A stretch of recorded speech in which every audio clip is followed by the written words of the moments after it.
Okay. Now, football evolves. There are all usually lots of changes. You know, every single day there is something new, and then there are always developments. I could remember some years back there wasn't anything like offside in football, and then because of that, you know, players were scoring 1,000 goals and all that. And now, Really? yes, the rules have been modified. And then just a few months ago, I mean, at the start of June, they made some modifications to the footballing rules. And then I want us to touch on a few of them. I just want you to tell me what you think about the new rules. The first one is this. They said that if a substitution is going to be made, the player on the field is supposed to leave the field at the nearest, at the nearest exit. What do you think is the importance of that, and then not the center line where the other player and then the fourth official will be standing? I think it is needed. We saw it in the African Cup. Some teams used it. Other teams also were not paying heed to it. But I think sometimes it's annoying when a team is leading and they are delaying the game. We all know delay is part of football, but sometimes it gets so annoying that someone is walking, a referee will have to virtually beg that player off. The referee will have to escort the player. It's not the best we want to see. We want to see a game where if you win fairly. You didn't win because of delay tactics. You won because you were the better side. Yeah. So I think with that rule, it is the best. It is the best thing that can happen to football. Charles, I want you to speak about the penalty. You know, usually when the game is going on and there is a penalty, you have all of the players standing just behind the 18-yard box. And then this time with the new rule, they said it's even unnecessary for anyone to stand there, because if the striker hits the ball and it enters the net, it's a goal. But if it should hit the crossbar or the post, or if the goalkeeper should punch the ball out, then it's just there wouldn't be any rebound. It would just be played as, let's say, a free kick to the goalkeeper. Is this fair? No, I don't think it's fair. You know, it's taking the fun out of football. Sometimes, you know, as the play is going on, a rebound is a rebound. You deserve it. Yeah, the keeper has scored it, but then the game is still in play. It's not like we've closed the match and it's a penalty shootout. No, okay. But this time around, I don't know. They are taking the fun out of it, so I don't agree with it. I don't agree, and it's not like. Okay, and then Enoch, I think you know one of the most controversial coaches in world football, Jose Mourinho. You know, sometimes he gets suspended for some of the things he say on the touchline and all that.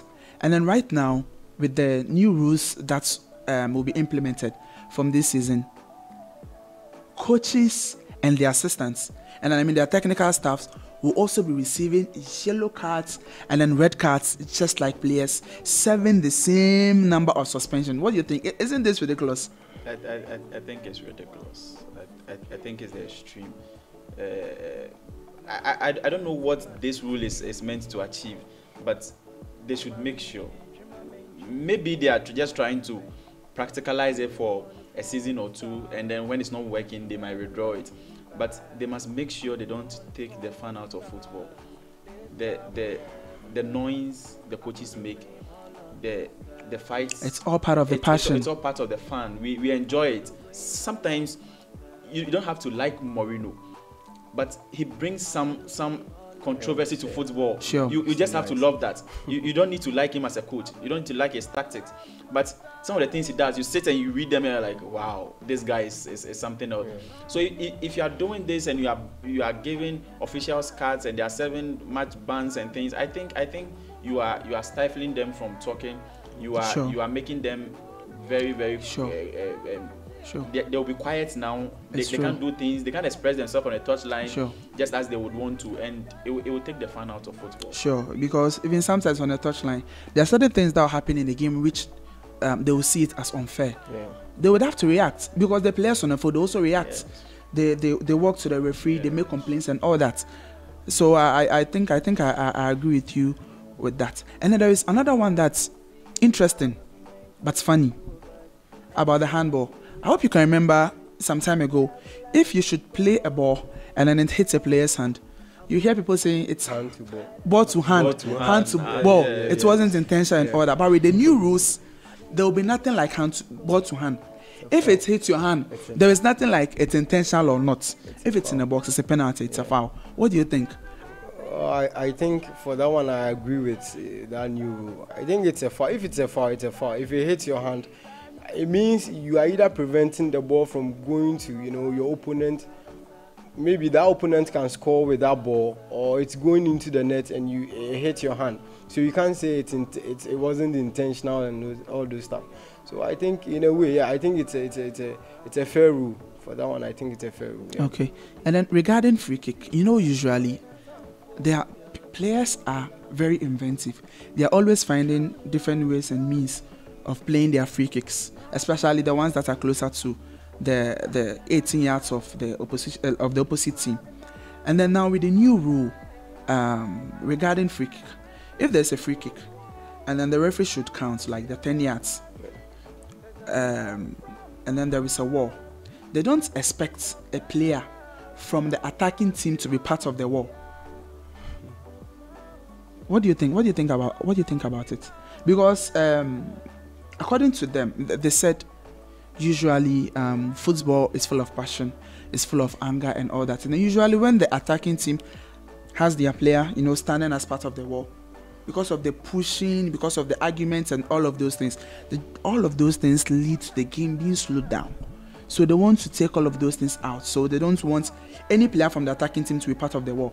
But sometimes some of these teams too, they want their players to be part of the wall. Why? Because of the distraction it gives, because of maybe something from the training ground, something they have rehearsed and they've trained and then they want to implement it. So what do you think about it? I think it's a very dicey thing. At a point, sometimes, especially when it's going against your team, or it is used to score your team, it's funny. A player comes in between your wall. By the time the ball is kicked, he's off, and then creates a space in between, and they use against you. Sometimes it causes disagreements and a whole lot. I think it needs to be implemented. Let's see how it goes, because if you are good in every team, there is a player who is good at taking free kicks. He must spend his time formulating ways of kicking the ball past the wall and scoring. He shouldn't spend all his time wanting someone to go and distort a wall for him to score. Okay. You should rather spend time in kicking excellent free kicks into the ball, into the pool, without any distractions or a player causing any disaffection. So I think it needs to be implemented. Let's see how it goes. I think they will also be studying it. Anyhow it goes, they will review it. Okay.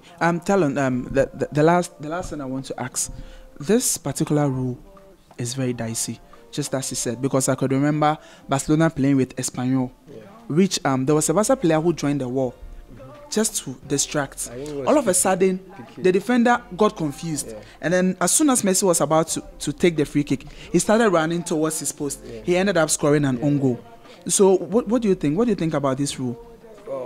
As I said earlier, I think FIFA is trying to, I don't know if it's FIFA or UEFA, they are trying to take the fun part of football out. Listen, these things, they are all part of football. I don't know what they will do next. Maybe the next thing is we won't even see a coach on the bench. That is what I'm saying, because every day, every season, new rules keeps coming, and it's these things makes football nice. When you see players, the attacking opposition, being in the lines of the other side, it makes football nice. So I don't think they should take all these things out. They all form part of what we call football. The controversies, the fights, even though it's supposed to be, fair play, but then we are humans. These things, it's part of our society. So I think they should just maintain it. I don't agree with the implementation of that. Enoch, I want to take your final words. We hope to have a great European footballing going around with the top 5 leagues, domestic leagues, and then Champions League. And then I know you are very excited, because we've been 3 months. Yeah, football is back. Yeah, football is back. We had Copa America taking place, the Women's World Cup taking place, we had African Cup taking place, UEFA and all that. But UEFA Nations League and all that, with a couple of friendly matches here and there. But then they are all back at their various clubs, and then the season is about to start. So your final words for your club, Real Madrid. I expect Real Madrid to win the league I expect them to win the Copa del Rey. I don't expect so much from them from the Champions League. Okay. In fact, I think this break is well deserved. Having won everything we've won, I think getting a season or two break is good, so that those with 5 and 6 and 3 and 2 and 1 can also attempt catching to play up. the catch up. Yeah. It's been stressful. Being at the top is very difficult. So I expect a season break or two, having other teams. And I expect a very exciting European football. European football. Tell any final words. Okay, so with the squad, let me start with Barcelona. With the squad we have now, I think we need to win the Champions League, to be frank. With the squad we have, I think we are in the pole position to win the Champions League. The La Liga, it's obvious. Barca will win it for sure. Copa del Rey to same. And when you go to England, I take Pep to win it once again. Juventus, PSG, and Bayern also winning their various league cups. Okay. So that is it. Okay. That even reminds me. One last thing. I just want to know what you think about this. You know, when you take the English football per se, regarding, let's say, is it the FA Cup, how it's been played. If I'm paired with you, it doesn't matter where we'll be playing, whether it's your grounds or my grounds. We want to find a winner on that day. If it ends in a draw, then we'll play the return leg. If it doesn't, then it means you're out. So because of that, there are times whereby we see the smaller teams progressing, the smaller teams knocking the big teams out, because the bigger teams in England always focus on winning the bigger trophies, and then they pay less attention to the cups. So because of that, the small teams too know very much that the squad they have is the squad they have. They don't have any major, very influential players to rest in their team. So they are always playing. So, they are always knocking the big guys off. Now, there have been some changes with the Copa del Rey in Spain, whereby it will be played like a one-off game. Yeah. Whereby they said the game will be played at the home grounds of the lesser team, the smaller team, until it gets to the semi-finals before they will play it as a two-leg affair. Yeah. So with this, do you still see the big teams dominating, or you foresee the smaller teams taking advantage of this new change and then making strides? Because you can have, let's say, Barca or Real Madrid playing the first leg away. They'll go and lose. You don't really care because they've lost, because in the return leg at the Bernabeu or at the Camp Nou, they'll feel a very strong squad and then they can overturn the results. So what do you think about this new change? I think this will give the coaches some headache, having especially with selection, especially when the Champions League is progressing. You always want to use your second 11 or your reserve bench for these Copa games. When it's not going well, then maybe the return leg, you feel your best. Exactly. But I think now coaches will have to be very careful how they approach this. I think it's even unfair for the Spanish teams. You see, in England, they play more. I think four leagues. Yes. Or 4 cups. 4 cups, yeah. So having compared to yours that you play just about 2 or 3. Yeah. I think it's unfair. It's unfair. It's unfair, and you don't have to copy blindly. Yeah. Or because theirs is exciting, you have to copy something. Okay. I think they'll have to reconsider this decision. But I think it will give coaches some difficult decisions to make. But the big teams will always be the big teams. Okay. Italian. Okay, well, I think the various clubs or the leagues, they are trying to give, some kind of compensation to the lesser teams. Lesser teams, okay. Teams.